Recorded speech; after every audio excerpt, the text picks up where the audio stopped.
Good evening. Hello. And welcome to another installment of Salem by Night. My name is Will Cabrera, and I am the storyteller for this fantastic World of Darkness story. I have the joy and privilege and honor of having a special guest for a special side story that we're going to be telling in Colorado that starts a little bit earlier on in war torn France. My guest today and our latest addition to the group is a YouTube sensation, an Instagram influencer, and a TikTok star, if titles like that can be used for her. But even with all this stardom and accolades and adoration at her feet, she has remained humble, I like to think. And I'd like you all to welcome our newest member to the coterie, the one, the only, Lady Epi. Oh, you're the worst. Yeah, welcome to the party. You said I could do anything I wanted. Oh God, I take that back. That Yep, was terrible. yep. That was That's so embarrassing. that's what you get. So, Thank you for having me. yeah, thank you for joining us in this endeavor. Tell us a little bit about Nicole before we get started. Who is Nicole in, where are we, France, May 26th, 1940? France, May 26th of 1940, right? Mm, Smack in the middle of World War II. yeah. Um, well, she's a bit of a youth. She's only 18 years old, and she is just going through the monotony of living her day-to-day life, trying to appease her mother, but her defiant nature makes it a little difficult for her. Mm, I get it. I get it. No, you defiant? Oh, I I'm right in line with everyone else. So we're going to find Nicole at the end of an otherwise troubling day. The Nazi forces have completely devastated France at this point. Uh, they are all over the countryside, and they have, if not now, they've definitely forced a majority of the British forces off the French soil and off of the continent.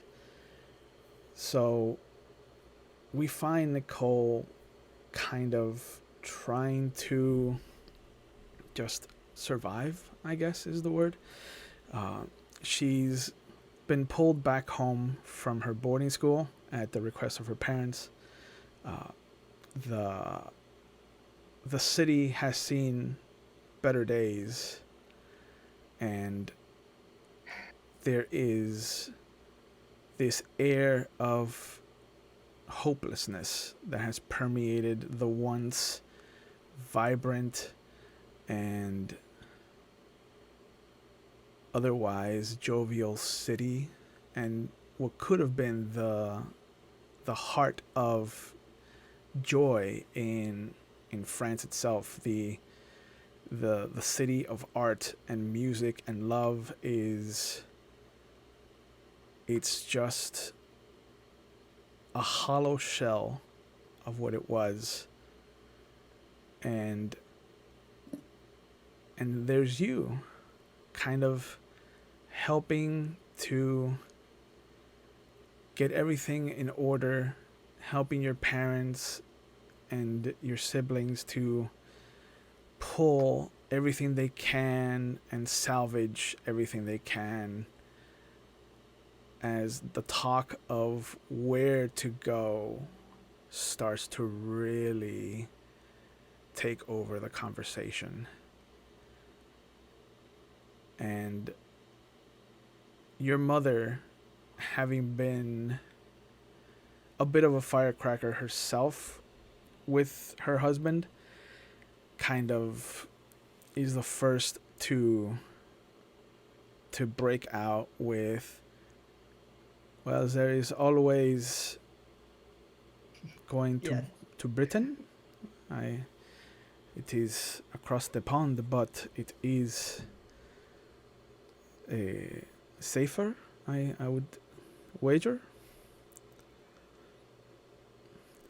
And what makes you think that we would be allowed to leave? Well, we have money. There's avenues for people like us. Yes. I mean, I what? am not sure that money speaks the same language it used to. Uh,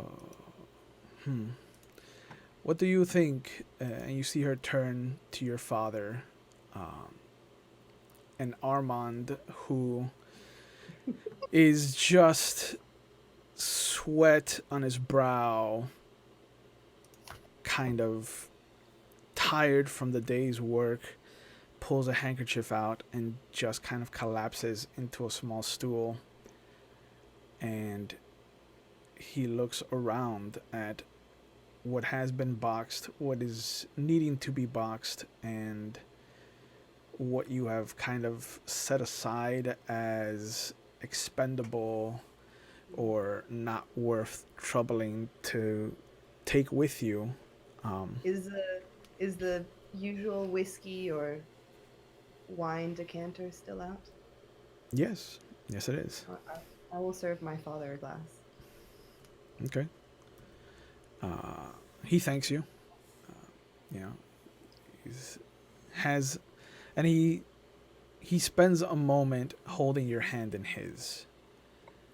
Um, and there's a warmth in it that you probably haven't felt since going away to boarding school. Um, but you see that he kind of pulls it close to his sweaty cheek, and after a moment he kisses it, and then he gets back up and downs the wine, and And with a show of renewed vigor, he just throws the wine glass into the chimney. oh, I want to do that too. And he's just like, Germans be damned. I will try to do the best that I can to save my family, and if it costs the entire fortune, I will pay it gladly. And I think Nicole here has the right idea. I think family first, no matter what. And at this point, you see uh, Helene kind of Oh, rush in and hug him. Um, Otto scampers in and hugs him as well. And Jean kind of steps up behind you and puts an arm around you. I'll lean my head onto Jean Marcel's. Shoulder. Yeah. Uh, and you just see your mother just throw her hands up in desperation and stomp away, cursing in French, which I will not do because I do not know. I only know one. Yeah, I know merde. Yeah, that's the classic. That's the one. Merde. Yeah, and just this long string of French that makes me wish I knew French. I just had a flashback of like Joey from Friends. Les pipis, les poupons. No, I like to watch good shows, so I've never seen Friends. Oh, Missy Uh, is gonna get you that one. but you see that everyone kind of gets back to work. Your mother calls you into the kitchen to help with the preparation for whatever's left to create some kind of dinner between you, her, and the cook. And I'm terrible at it. yes, yes, we don't even need to go to your character sheet yet, but we know that you're terrible at it. We know I'm bad, but I guess we had to let the maids go. So Yeah. So they tried to teach you something, and God bless them, nothing has stuck. But you you sit there, and as the sun begins to set and the smoke trails of the city itself kind of intermingle for what seems to be the another day of just the same image, you hear a car pulling up outside the small chateau that you live in. oh, of course I live in a chateau. Oh, so exciting! Yeah, I figured you would live in a chateau outside the city limits. Absolument. Oui. That's probably not French. Nope. But I just made it sound like it. Yeah, So apologize in advance to all the French people that watch this. all two of them.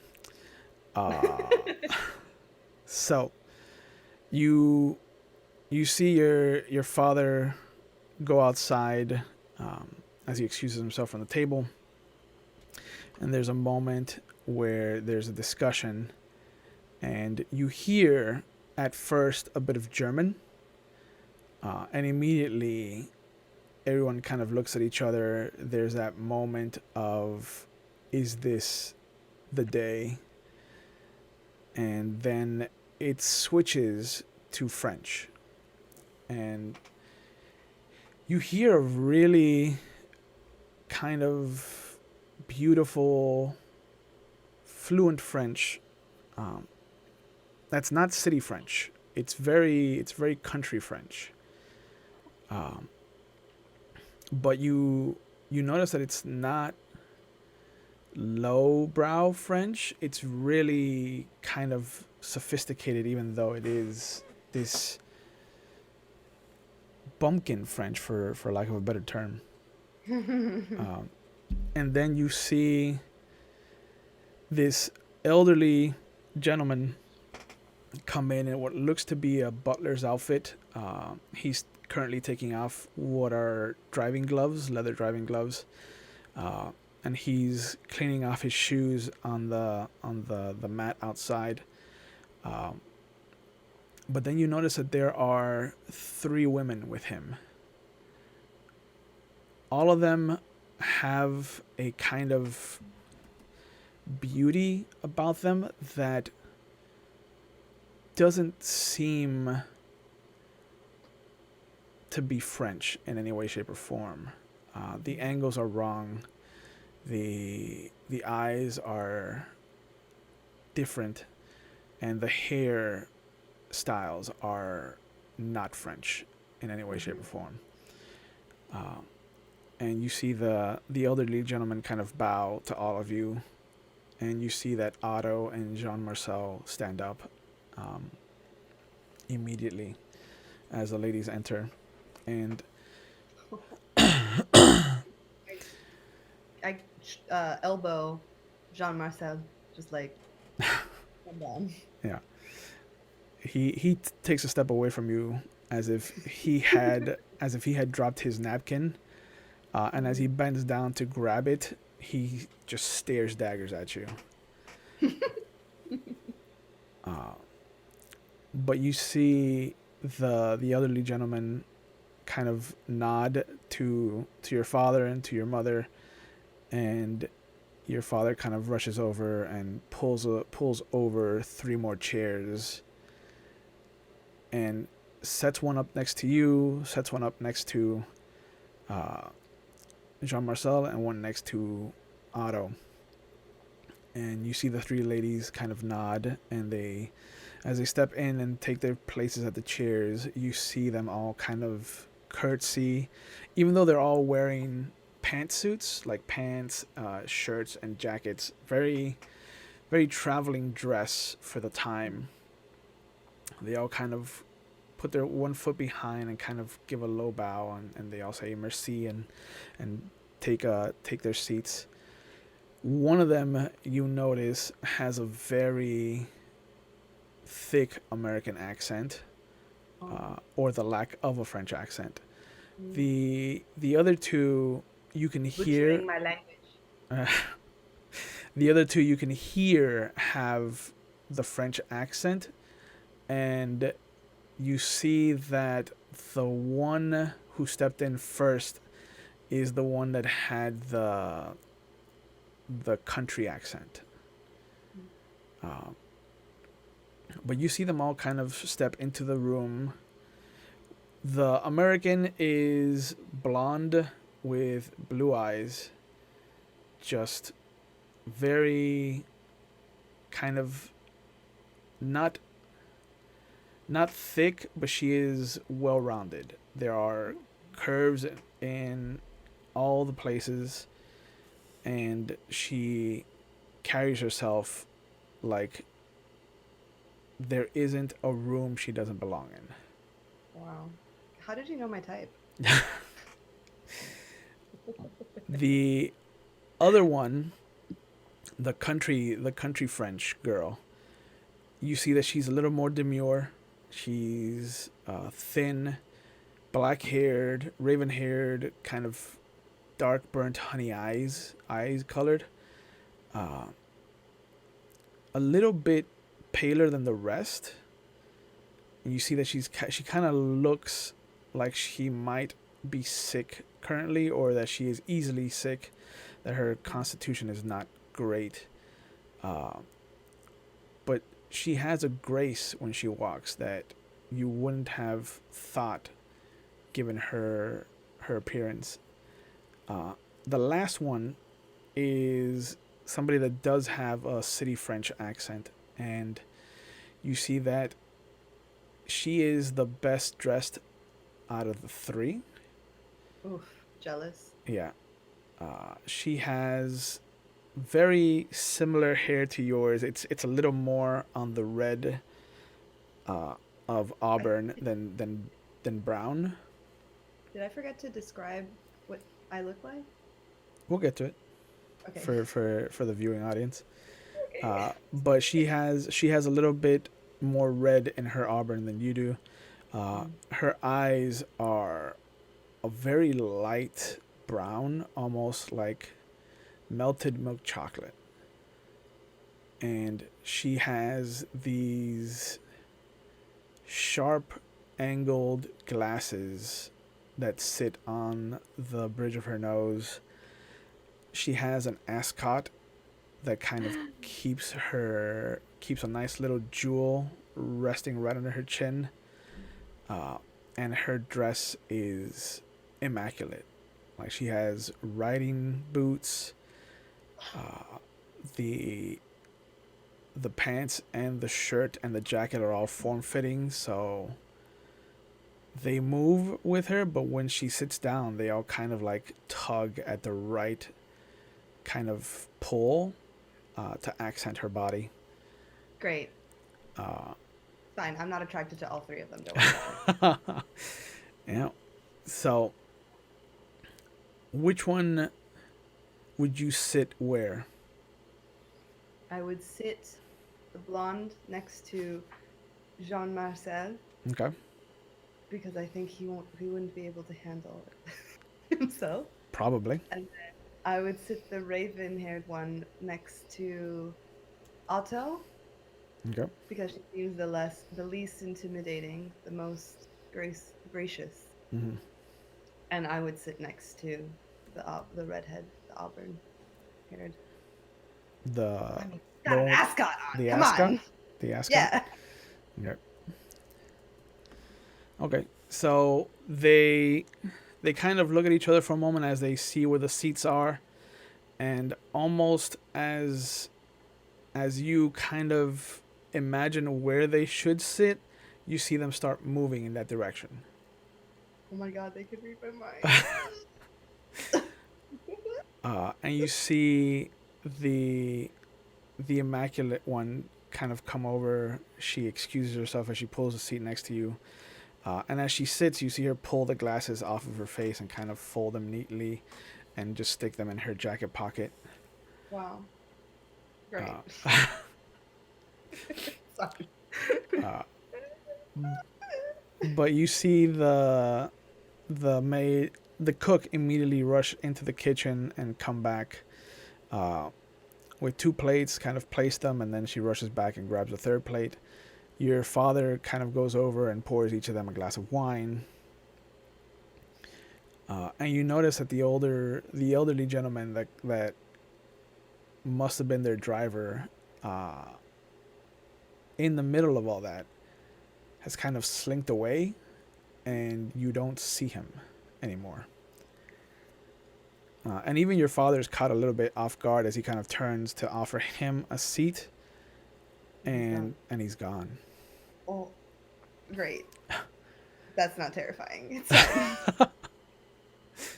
But you can also hear that the door to the car has opened and closed, so you can only assume that he is not of the station to be allowed in Sit at the table. in the current situation. Yeah, he's got to sit with the kids. Good. He knows where his place is. It's gonna be that kind of character. Where? Okay. And you see them as your father kind of like gathers his wits and closes the door behind him. He trepidatiously comes back to his seat and standing behind it with his hands on the rest of it, the back of the chair. He looks over at the three guests, and then he kind of looks over at Jean Marcel and you. And for the first time, it's almost like there's fear in his face. Great.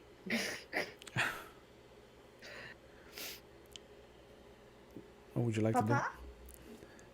You see him kind of shake his head like he's in a daydream. He's like, of course, of course. These three ladies are currently trying to find a safe way out of France, and they've stopped in for the evening. I told them that we are no friends to the Germans, so they can rest here if they'd like. Hope it's not an issue with the rest of you, but given that we have all this open space now, I think it behooves us to help our fellow men.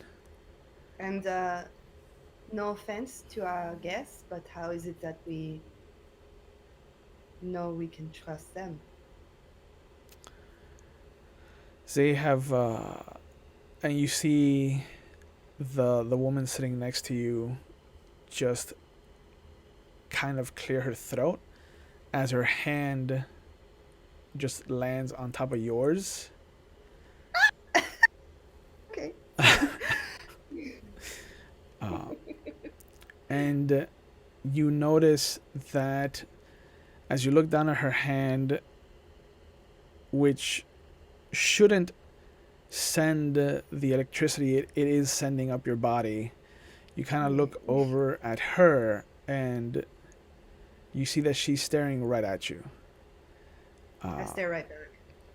and as she does, everything around her kind of fades away for a moment. Oh, you little shit. Fucking hypnotizing me. Ah. You're immortal in this point, so it's automatic. It's fine. I probably like it. Yeah. Everything around her kind of fades away, and all you see is her face. Everything behind her is kind of this watercolor mash of Ugh. the brown of the wood of your house, the glow of the orange and yellows from the kitchen, the little spots of flesh from your family at the table. And unbeknownst to you, everybody at the table is enthralled by her. Um, Mm. but she seems to be focused on you and vice versa. And you see that she just kind of smiles and she brings her other hand under your hand, so she's holding your hand with both of her hands, and she just says, because there is nothing to gain from throwing a family like yours to the wolves.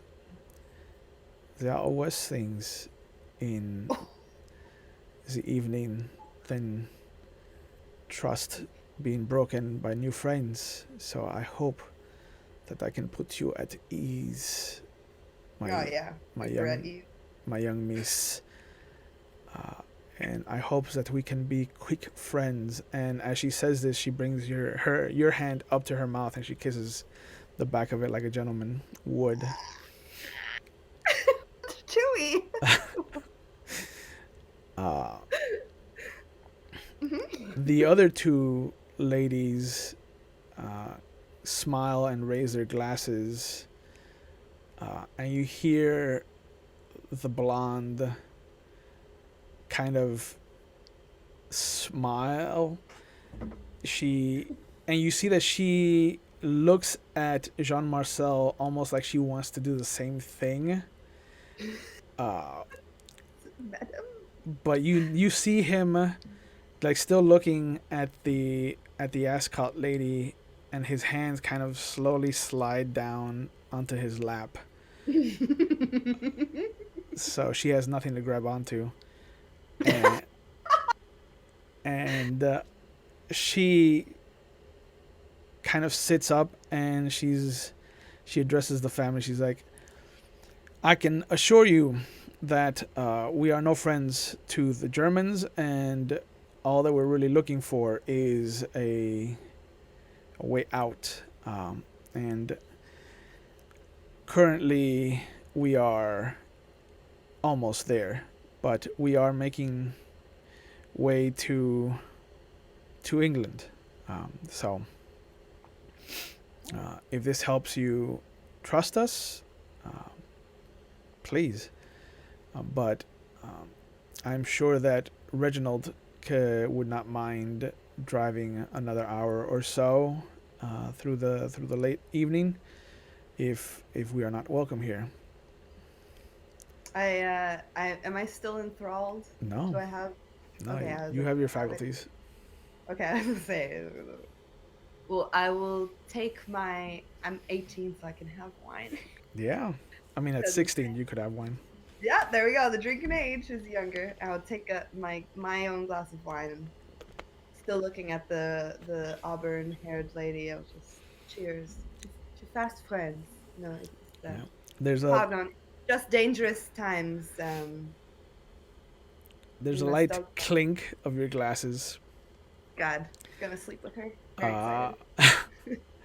and you see that she brings it up to her lips, and right before drinking, you're Mhm. not sure if it's your imagination or if it's the situation itself, but she is turned away from your mother and father, but you see her tongue just kind of come up very slowly out of one corner and just slide down to the other. Okay, yeah. Uh-huh. And just gingerly just slide back into her mouth before she takes I'm the terrified. cup up and then brings it down, taking the smallest of sips. Oh, the smallest of sips then. You know, Hope she's sick later. but you see Jean Marcel taking a cue from you, kind of raises his glass, and he kind of trips over his words and his excitement, but he's like, yeah, yeah, yes, yes, to quick friends, yes. Uh, and as he takes his sip and puts his glass down, uh, you see that the blonde woman takes her moment here and kind of grabs his hand, and uh, and you hear him have this tiny little yelp of surprise. I imagine like a hiccup. Yeah, yeah. And then he immediately clears his throat and kind of like brushes it off, uh, like a man would of that time period. Um, and he kind Jean of Marcel, everything all places right? his hand on top of hers and just kind of, slides both his hands away again. But you can tell that he is uncomfortable and has no idea what to do with himself. Oh, the baby. Yeah. Uh, you probably, at this point in your life, you know that he's kissed one girl, and that it was not something that he wanted to do again. Oh, interesting. Yeah. Yeah. Mm. Uh, but you see him kind of give you a look like he's desperately looking for a way out. So, do I sense an American accent? She smiles at you as she sits up and she's like, yeah, yeah, I was visiting friends, and she motions to the country accent. And I got myself stuck here a little too long. Yes. A sad time we live in when visiting friends can become a dangerous endeavor. Yes, it is frightening. Pardon, I don't believe we have introduced ourselves. My name is Nicole Clermont. It is a pleasure to meet you, ladies. Nicole, my name is Samantha. Uh, Samantha. that is Yvette. She points at the country accent. The raven haired? The one without the The ascot. sickly one. Yes. Oh, yeah. Yeah. Uh, sorry, no. The sickly one is Beatrice. I apologize. Okay. And as she motions to the one sitting next to you with the ascot, she just kind of slides her face in front of her friend and just looks you dead in the eye. And she's like, "I am Yvette, but my friends call me Ivy. Ivy. Well, And since we are quick friends, I hope that you will call me that as well, Miss well, Clermont." then you may call me Kiki, because that is what my friends call me. Oh, that is adorable. Yes, well, And you see not all her. of us can be born with such illustrious names as Yvette. Oh, it is. It is not as spectacular as you make it out to be, Miss Kiki. And you see Jean Marcel kind of give you this look, like incredulous of you, and it's almost like his head tilts to the side, like, who calls you Kiki? I do all the time in boarding school. Jean Marcel, do not look at me. Very well. More boarding And school stories. this is my younger daughter. Jesus, my younger sister, Hélène, and the baby of the family, Otto. They both kind of nod. Um, and you see your father sit forward, and he has his wine glass in hand, and he looks over at the ladies, and he's like, where are you headed once you are outside of Paris, if I may ask? It is very difficult. We have tried to find a voyage across the channel, but it has been rough of late. And you see him clear his throat, and the blonde kind of slaps her hand down the table, which startles Otto and Helene. But you hear Jean Marcel's cough and not the yelp this time. Uh, so he's caught himself a little bit better.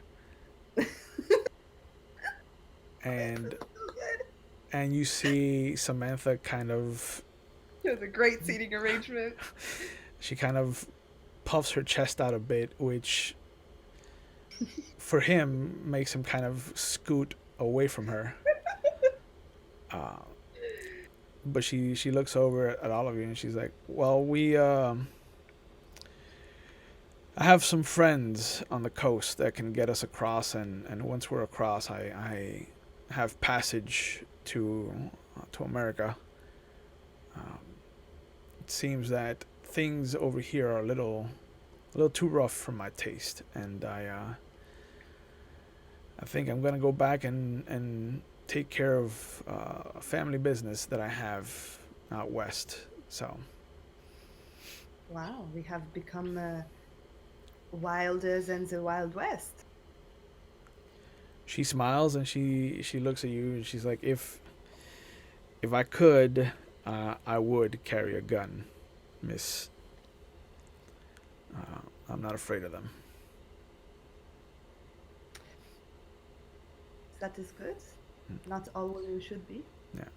And then you hear the sickly one kind of laugh, and under her breath, she's like, "If Samantha had her way, all of us would have guns." It's very American. That is such an American mindset. I Mm. would agree. But you see her kind of blush, and she slinks back in her chair. Oh, honey. I want to be friends with her so bad. Uh, but after a bit of conversation, the food is removed. Another decanter of wine is brought out, and there's a moment where you see your father kind of go over to a box that you had spent the day kind of packing, and he pulls out a small violin case, and he starts to play. Uh, I will lean over to Ivy. mm, That's her nickname, right? that is her nickname. And I will whisper, it is rare to see my papa play his violin these days. I hope that it provides some entertainment in your journey. He plays beautifully. It is almost a crime that he does not do it more often. I believe the crime is that none of his children inherited his talent. No, that Very unfortunate. that is a crime indeed. Uh, and you see that as she kind of sits back,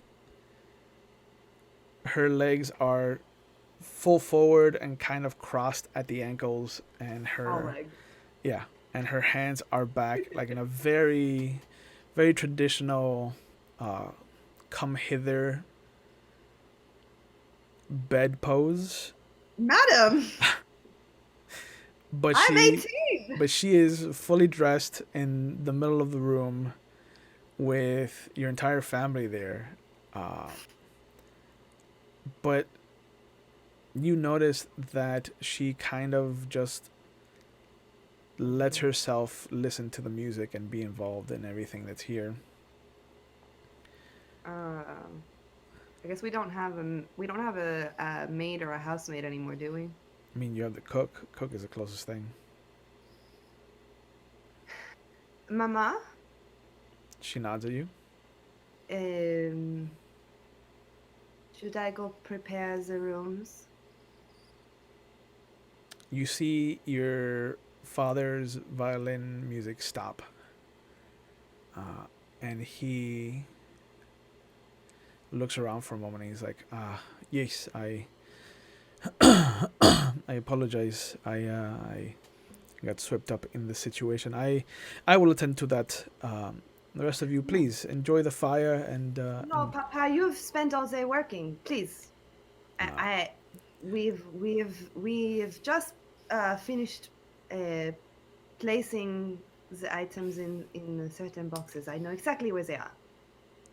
uh, and you see uh, immediately the meek woman kind of stands up and she looks over. She's like, well, at least let us help. It is the rooms that you had prepared for us, so it would be callous, if not unfriendly, if none of us helped in any way, shape, or form.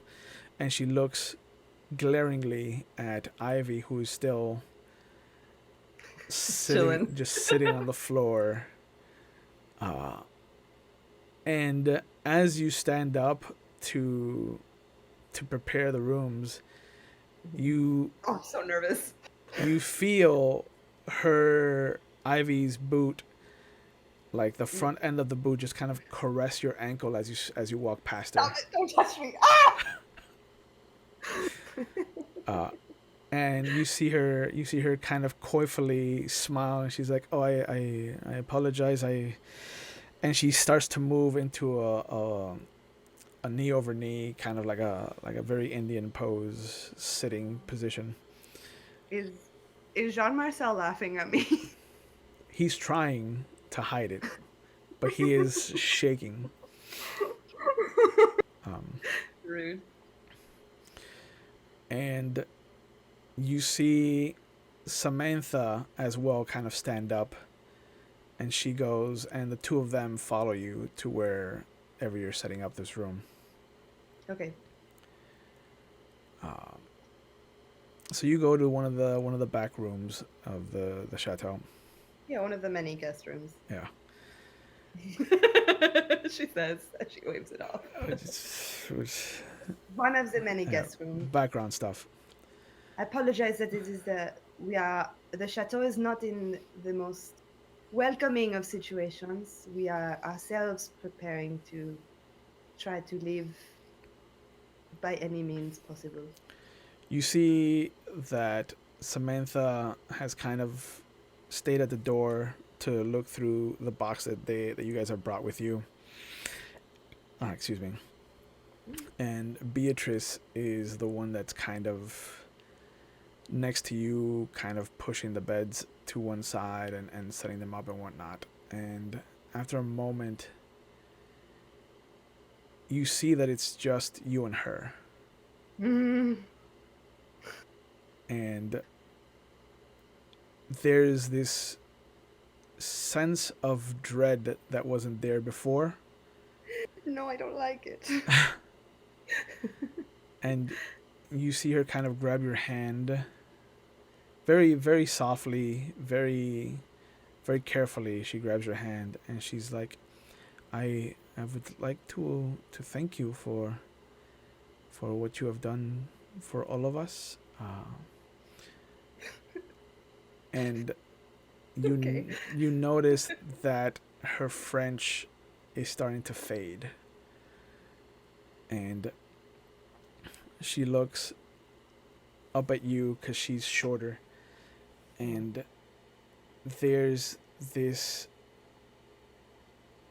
kind of very primal fear that suddenly kind of starts to climb up your spine.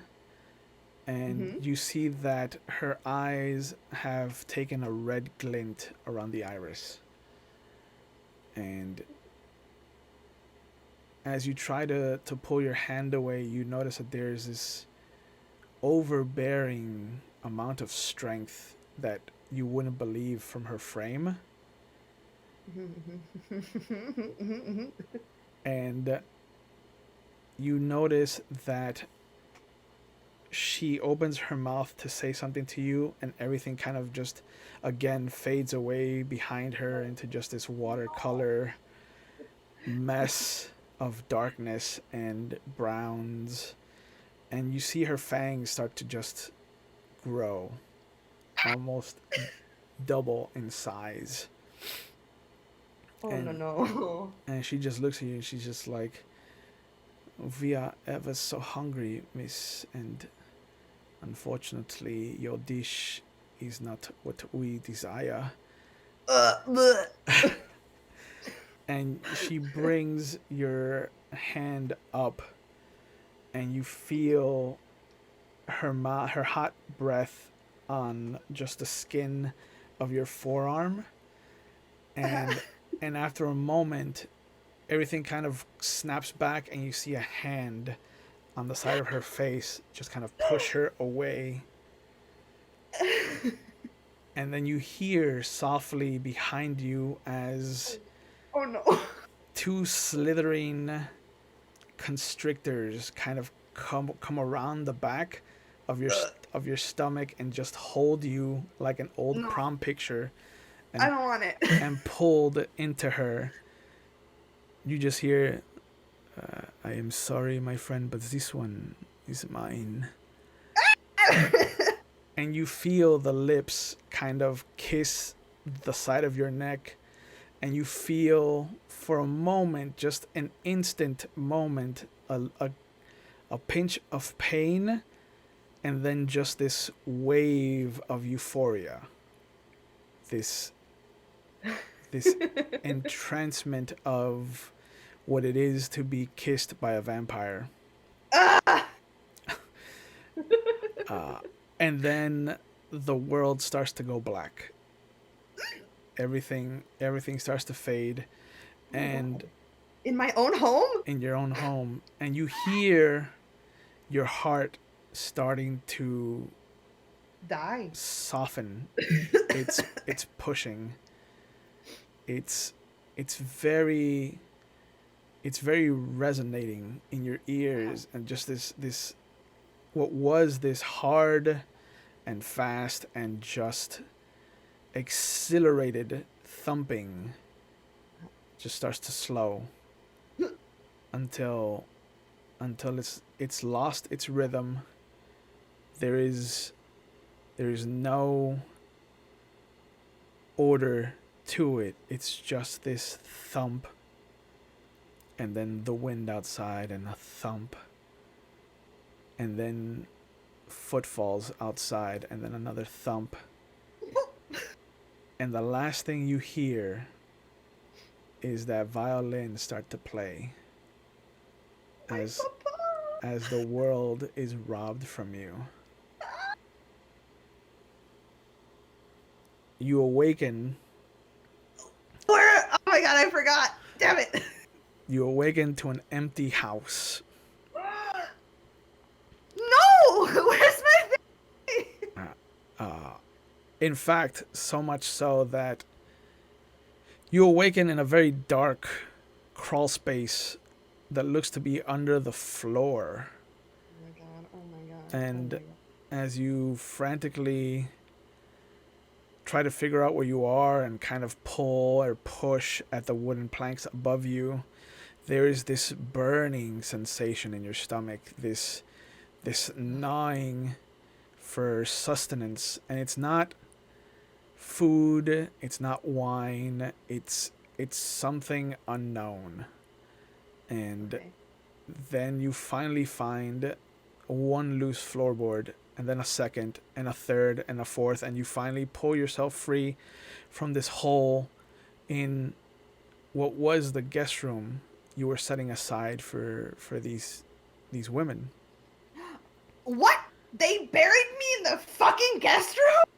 And you notice that there is no Sorry if box. I cursed and we're not allowed to curse. That's fine. I don't give a fuck. Okay. You find that there are no boxes, there are no beds. The room is barren. It's empty. It's looking like nature has started to reclaim some of it. How long? And you see that as you are just trying to find some semblance of normality, you you smell something, and Oh no. immediately immediately you think back to that night when your your last memory of your father was the violin being played as everything went dark. And as you kind of rush through the hallways back to the main room, you see what looks to be some kind of squatter. It's an older gentleman, some kind of long gray hair, an unkempt beard, and he looks to be kind of roasting some kind of beans out of a can over the open fire. I fucking hiss. I am And so pissed. What is this bum doing here? and you notice that you don't smell the beans. Oh. You smell the wound that he has right just visible over the collar. He has a bandage and you can see that it's bleeding. And and you notice that you don't smell the beans, you smell his wound, and as you smell it, Uh-huh. immediately you have these images of just this feral kind of stance, and before you know it, you've already lowered yourself onto Oh, your all absolutely. fours. His face has turned from one of uh, kind of like pleasant surprise to abject terror, and as you lunge forward, there's there's a speed that you've never seen before. You've easily cleared from the hallway to the fireplace in an instant. There is no there's no kind of like second or third pulse or pull or clawing at the floor. There's just the one push, and you are instantly on him. And there's a moment where there is no lesson that needs to be taught. Your hand instinctively rips at the bandage, and your mouth comes down on the wound. Ready. I'm ready. I'm a vampire, baby. And sure enough, the second you bite into his neck and that blood starts to pool in your mouth, there's a moment where you pull away, disgusted by what you're doing. And then there's that voice in the back of your mind that suddenly becomes incredibly loud and says, "No, no more, more." And your mouth comes back down in between Yeah. his screams of "No, please Whatever. don't." But What sure you get for enough, squatting in my family home, you shit. sure enough, you start sucking his life essence until his body just goes limp in your own. And there's a moment where you hear him gasp his last breath, and then the body just kind of collapses in your hands. There's a strange moment as you kind of pull for more, but find that the vessel is empty, and you recoil once you kind of satiate the beast inside you, and you come to terms with what you've done and where you are, and you just kind of back away. Just drop the body. Whatever. Yeah. And there's a small pool of blood that's there. There's you kind of bring your hand up to your mouth, and you notice as you pull away that there's just a red smear on the palm of your hand, and everything inside you just wants to scream. And as you try to cry, there are no tears. Yeah. And there's a moment where you hear noise outside, and you see the door open, and it looks like another kind of squatter is looking into the room. Oh yeah. How hungry am I? It is still All present. right. It is always going to be present, and so much so that as you see him and he sees you, the voice in your mind is just like, I bet we could clear this distance too. Go. And sure enough, you just push off, and you hit so hard and so fast that you tackle him, and you both kind of come rolling out of the house onto the property itself. And you can see now that there are a bunch of people and tents kind of strewn about the yard. In my heart. And you see all of them kind of like just shoot up. They see the altercation. They see the feral image that you're portraying currently. And there's just that voice in the back of your mind saying, we have to establish dominance. We have to. We have to. What do you want to do? Oh, they're dying.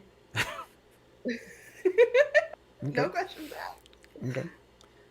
Ooh, it's hot. Is it? So sure enough, you see that you kind of sink your teeth into this one.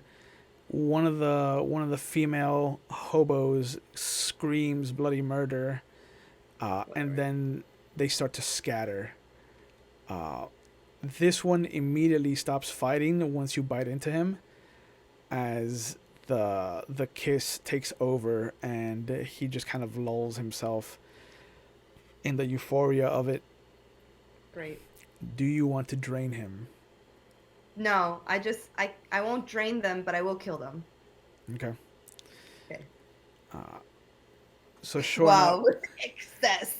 so sure enough, you see, after a moment, there is this feeling of satiation, of just finally finding an end to that pain in the back of your throat, that burning sensation that kind of trails down your esophagus into your stomach, where there's this cat-like and dog-like unknowing of when full is full.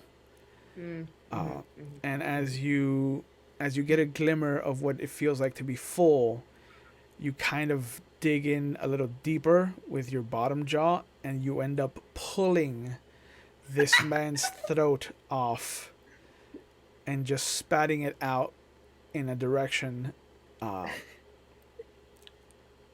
And you see what looks to be 4 other hobos that are still kind of looking on in awe, and a mixture of awe and terror.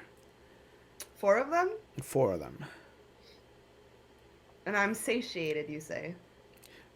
For what could feel like satiated, there's still always that desire for more.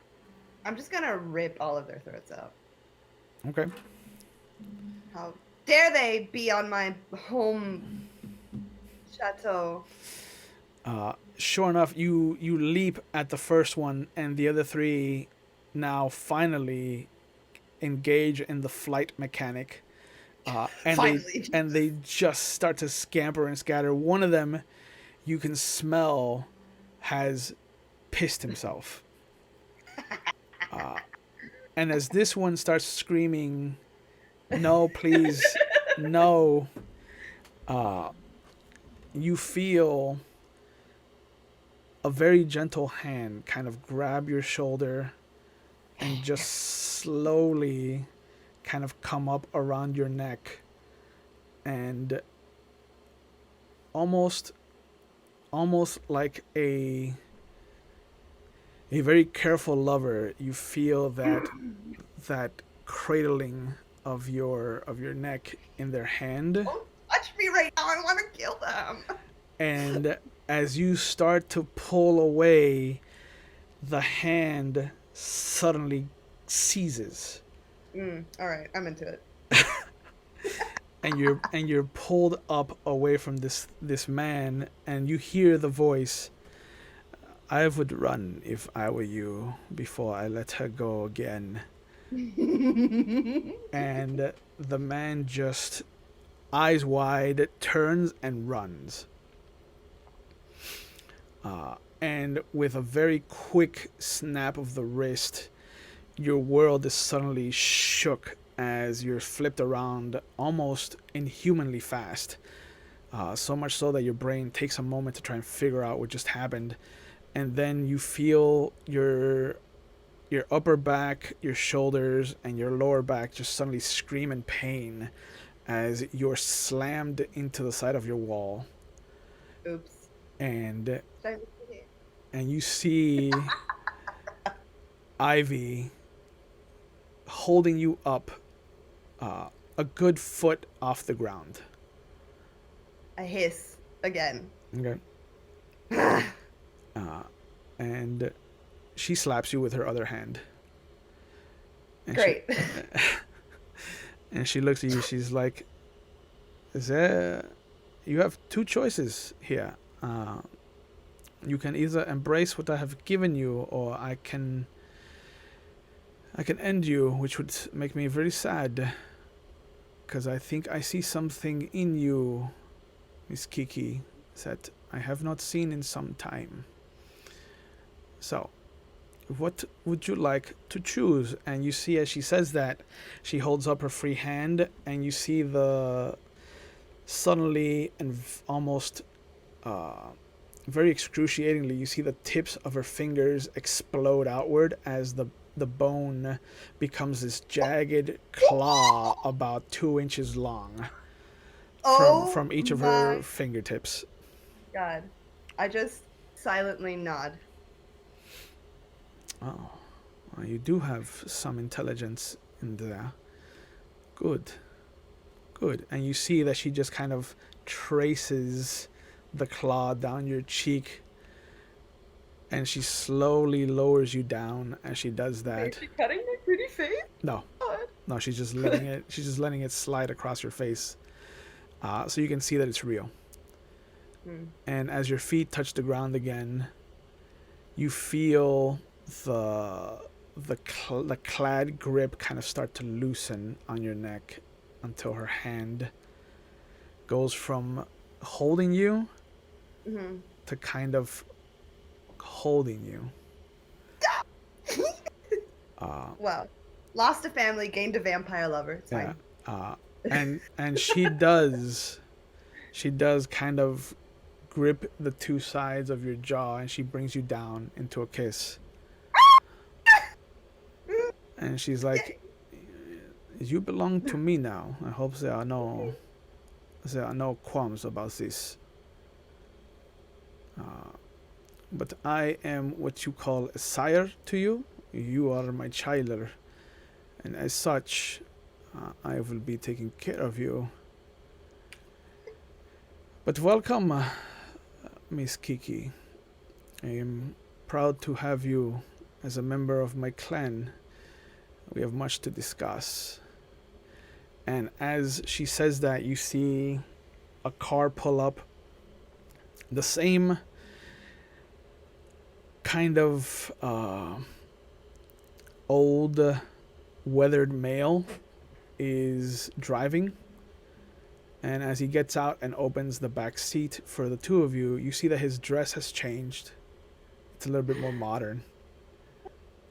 Um, and as you get into the car, she looks at you. She's like, I have been coming here for some time. It has been 2 years since I have bestowed my gift on you. And I was almost ready to give up hope because I thought that maybe your willpower was too strong and that you had discarded the gift and turned it away that I had offered you. But I am glad that you are among us once again. And as the car starts to drive into the city, or back out of the city rather, you see that the inside of it is just this beautiful leather, and there's just comfort as you kind of move your body and let the seat kind Oh of my god, did I get myself a sugar vampire? um, Sorry.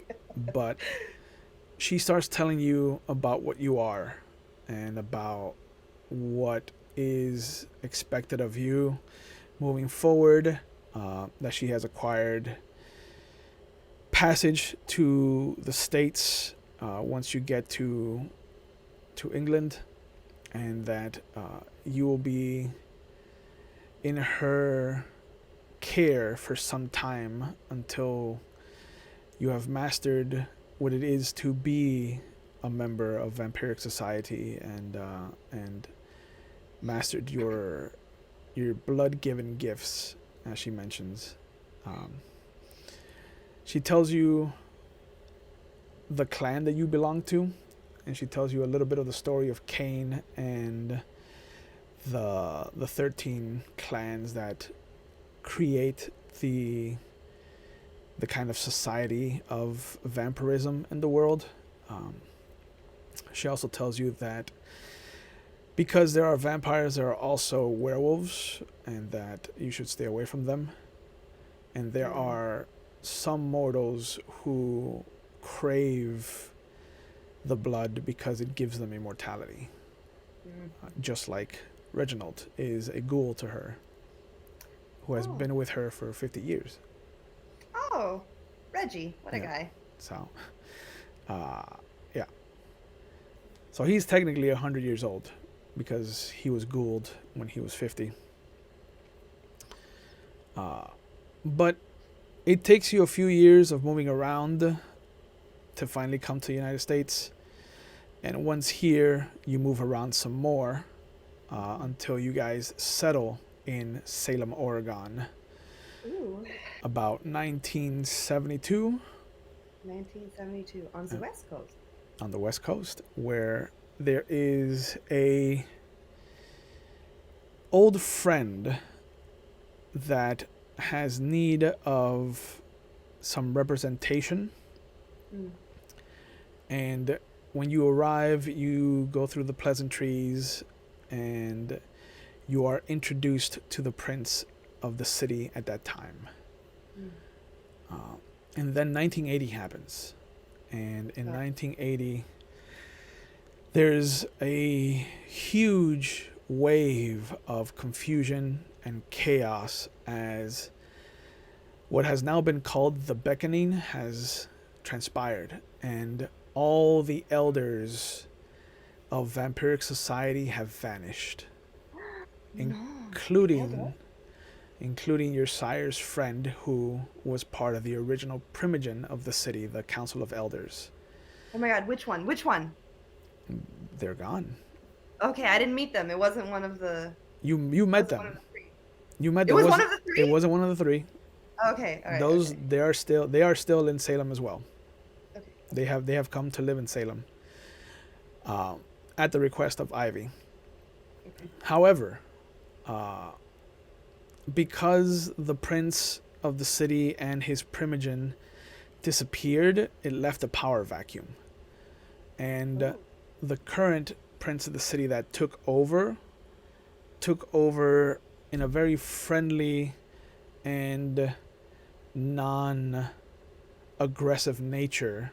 And Mm. so everything has kind of stayed status quo. Mm. But because the prince is of your clan, there's no need for a primogen. And so any elder members of your clan have fallen into ill repute with her. And Oh. so Oh no. you and your sire have been outcasted from the immortal court of the city. Rude. Uh, How dare they? you are allowed to live in the Outcast city. us? You are allowed to live in the city, but you are not members of the Camarilla. Very well. Who wanted to be members anyway? So, uh, as you awaken, you notice that your sire is meeting with a vampire you've never met before. Chewie, Yes, how much longer are we gonna play? it's a little bit more. Okay. They are hideous to look at, Oh. monstrous. Just the head looks almost cone head shaped. It's very ovular, very long, bat-like ears. The fangs kind of twist outward in his mouth and kind of make it look like he has tusks. Um, he is not a pretty sight to look at. But she introduces you to him. Bonsoir. Yeah. But she goes, this is an associate of mine. His name is Paolo Antonio Marcucci. He was embraced around the same time as I was. However, he comes from Italy. And he has come at my behest because we're going to use his help to bring down Miss Geraldine Birmingham herself. It has been some time in the making, but I hope that you are prepared for this, little one. Anything as you wish. And he smiles at you. He's like, so it is the eve of April 27th, and the self-established prince of the city is conducting her once-a-month Elysium. This a flimsy attempt to hold fast to traditions that should have no meaning to the kindred anymore. The beckoning has proved that the old ways were flawed, that the new wave to exist has to be carved out from the remnant. Instead of these Camarilla vampires clinging to their oppressive ways like children with a nightlight, ever afraid to face the darkness. Geraldine Birmingham was a kindred of some repute. She was the child of the Toreador primogen, Theodore Saxon, and she had ingratiated herself in the previous court, as all Toreador are wanted to do, present company excluded, of course. But she never appeared ruthless. She never had an unkind words toward anyone, and even those that wronged her would have a word of mercy uttered on their behalf from her. So when the previous prince vanished, no one was expecting her power play for the throne. By no means is she a terrible person, or even a despot. She could have been a good prince in all honesty, but if the last 4 years have taught me anything, it is that the established order is a travesty and a sham, and nothing would bring me more joy than to see it toppled and torn asunder. The city has been on a razor's edge for a couple of decades now. Some of my associates have heard of Sabbat whispers slithering out from the shadows. The old Bruja prince kept order by force. Geraldine is resorting to force as a last resort. So, my question to you is, when are we going to reach that last resort? These are our hunting grounds, and though I care very little for the traditions of our kind, I don't want to keep looking over my shoulder every night. This is where you come in. I have heard on good authority that you have some skills that can help us with what we're looking to do. There is a woman I believe has made her way into the city. I don't have a name for her, but I have a vague description. I'd like you to go to this Elysium and see if she is there. And with that, he hands you a folded piece of notepaper. Mm-hmm. And this is where we will pick up your first actual session. That was so good. Welcome to the world of darkness, Epi. And welcome Merci. to Salem by night. And so, all of you at home, I hope, hold each other a little closer, that all of you are being safe, and all of you are wearing your masks, and I hope all of you are voting, because if the last 4 years have taught me anything, well, I think I've said my piece. Good night, and I'll see you all next week. Be safe, everyone.